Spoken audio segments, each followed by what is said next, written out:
এবারে চোখ রাখবো আবহাওয়ার খবরে। রবিবার থেকেই লাল সতর্কতা জারি হয়েছে উত্তরবঙ্গের 5টি জেলা দার্জিলিং, জলপাইগুড়ি, কোচবিহার, কালিম্পং এবং আলিপুরদুয়ারে। গত কয়েকদিন ধরেই ঝড় বৃষ্টি চলছে উত্তরবঙ্গে। ইতিমধ্যে উত্তরে বর্ষা প্রবেশ করেছে, তবে দক্ষিণবঙ্গে এখনো বর্ষা প্রবেশ করেনি। বঙ্গোপসাগরে যে নিম্নচাপ তৈরি হয়েছিল তার প্রভাব কেটে গিয়েছে। ঝড় বৃষ্টি হলেও ভ্যাপসা গরমের হাত থেকে মুক্তি মিলছে না আপাতত। লাল সতর্কতা জারি উত্তরবঙ্গের 5 জেলায়।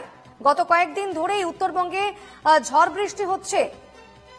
দার্জিলিং, জলপাইগুড়ি, কোচবিহার, কালিম্পং এবং আলিপুরদুয়ারে যে ছবি আমরা দেখতে পাচ্ছি, রীতিমতো বন্যা পরিস্থিতি সেখানে তৈরি হয়েছে। ঝড় বৃষ্টির জেরে ফুলে ফেপে উঠেছে তিস্তা, জল বাড়ছে তিস্তার। এবং উত্তর সিকিমে যে ছবি আমরা দেখতে পাচ্ছি, কয়েকদিন ধরেই রীতিমতো ধস নামছে এবং বন্যার এবং জলের তোড়ে কোথাও ভেসে যাচ্ছে রাস্তা, জাতীয় সড়ক, কোথাও ভেসে যাচ্ছে ঘরবাড়ি।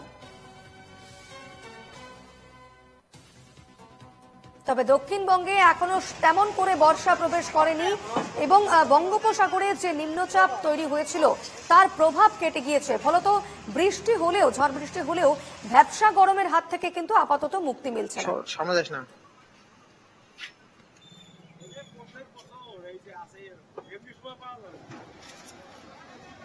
সরাসরি কথা বলে নেব, আমাদের সঙ্গে রয়েছেন প্রতিনিধি ইন্দ্রনীল ঘোষ। ইন্দ্রনীল, ঠিক কি জানতে পারছো, কি জানাচ্ছে আবহাওয়া দপ্তর? দেখো, আলিপুর আবহাওয়া দপ্তরের তরফ থেকে যেটা জানানো হয়েছে যে উত্তরবঙ্গে কিন্তু বৃষ্টির লাল সতর্কতা রয়েছে, অর্থাৎ বৃষ্টিপাত কিন্তু বেশি হবে, কারণ ইতিমধ্যেই উত্তরবঙ্গে বর্ষা প্রবেশ করেছে। কিন্তু দক্ষিণবঙ্গের ক্ষেত্রে কিছুটা আলাদা, এখনো পর্যন্ত বর্ষা কিন্তু প্রবেশ করেনি দক্ষিণবঙ্গের জেলাগুলোতে। ফলে দক্ষিণবঙ্গে অস্বস্তি সূচক কিন্তু বেশি থাকবে, কারণ যে আপেক্ষিক আর্দ্রতার পরিমাণ যথেষ্টই বেশি থাকার কারণে বেলা বাড়ার সাথে সাথে সেই অস্বস্তি বাড়বে এবং যে শুষ্ক আবহাওয়া, সেই একটা শুষ্ক আবহাওয়া কিন্তু থাকছে, এমনটাই কিন্তু আলিপুর আবহাওয়া দপ্তরের তরফ থেকে বলা হয়েছে। এবং দিনের সর্বোচ্চ তাপমাত্রা প্রায় 35 থেকে 37 ডিগ্রি সেলসিয়াসের কাছাকাছি থাকবে এবং সর্বনিম্ন তাপমাত্রা 25 থেকে 27 ডিগ্রি সেলসিয়াসের কাছাকাছি থাকবে, এমনটাই কিন্তু হাওয়া অফিসের তরফ থেকে জানানো হয়েছে।